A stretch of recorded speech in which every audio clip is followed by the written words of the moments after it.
ధర్మం తప్పిన జ్యోతుల నెహ్రూకి మీరు చెయ్యను కాదు చెయ్యరని ఈ సందర్భంగా నేను తెలియజేస్తా ఉన్నా.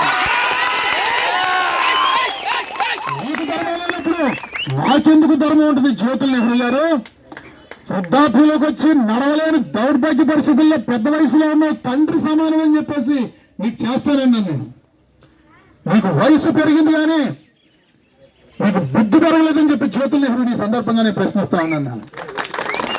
నిజంగా ఎన్ని త్యాగాలు చేశాం, ఎన్ని అవమానాలు పరిచారు మా జన సైనికుల్ని, మమ్మల్ని ఎన్ని అవమానాలు, 1-2 అవమానాలు కాదు. మేము త్యాగం చేసి మా జీవితాన్ని త్యాగం చేసి మిమ్మల్ని గెలిపిద్దామని చూస్తున్నాం. అన్నీ వదులుకుని ఏ షరతులు లేకుండా నాకు ఏది భవిష్యత్తులో ఏ పదవులు అవసరం లేదు, పవన్ కళ్యాణ్ గారి నిర్ణయాన్ని గౌరవించి జ్యోతుల నెహ్రూ గారిని గెలిపిద్దామని 4 రోజుల క్రితం మీడియా ముఖంగా చెప్తే ఈ రోజుకి పాటోసారి సూర్యచంద్ర గాని రాత్రి పగలు 4 సంవత్సరాల నుంచి తిరిగిన నాయకులు కానీ మీకు అవసరం లేదని చెప్పేసి మీరు బెర్ర వీగుతున్నారు. కాబట్టి జగ్గంపేట నియోజకవర్గంలో తెలుగుదేశం పార్టీ అభ్యర్థి జ్యోతుల నెహ్రూ గారికి మేము ఎవరూ చెయ్యము అని చెప్పి ఈ సందర్భంగా మేము 8 సార్లు తిరిగాం. 8 సార్లు తిరిగినప్పుడల్లా గాజు గ్లాస్ కోటేయండి అన్నాడు. అంటే 8 లక్షల సార్లు చెప్పాం. చిన్నవాళ్ళని చేతులు పట్టుకున్నాం, గడ్డం పట్టుకున్నాం, పెద్దవాళ్ళందరినీ పాదాలు పట్టుకున్నాం. మా అందరి లక్ష్యం ఒకటే, జ్యోతుల నెహ్రూకి మేము చెయ్యం.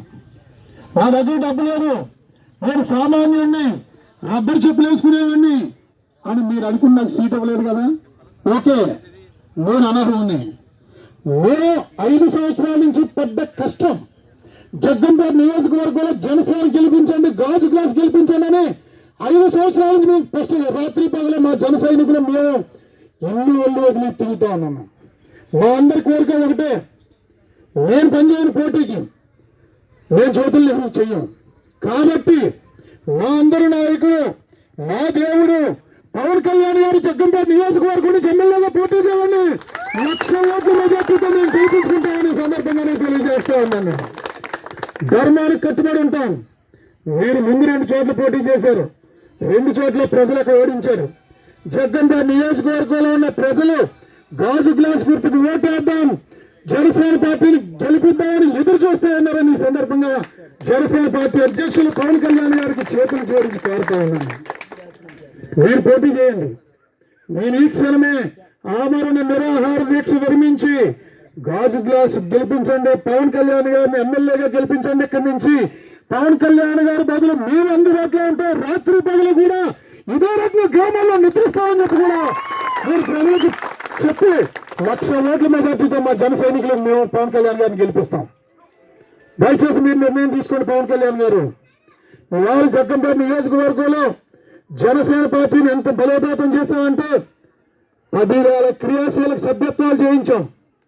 10,000 క్రియాశీలక సభ్యత్వాలు. నా భార్యది నాది క్రియాశీలక సభ్యత్వం చెరొక 500-1000 రూపాయలు నేను ఇచ్చాను. మిగతా అన్ని వేల క్రియాశీలక సభ్యత్వాలు కూడా ప్రతి ఒక్కరూ ఎవరి జేబులోంచి వాళ్ళు ఇచ్చిన డబ్బులు అని చెప్పి సందర్భంగా తెలియజేస్తా ఉన్నాను. 100% 100% నిజాయితీగా క్రియాశీలక సభ్యత్వాలు జరిగింది జగ్గంపేట నియోజకవర్గం అని చెప్పి సందర్భంగా తెలియజేస్తా ఉన్నాను. 10,000 మంది క్రియాశీలక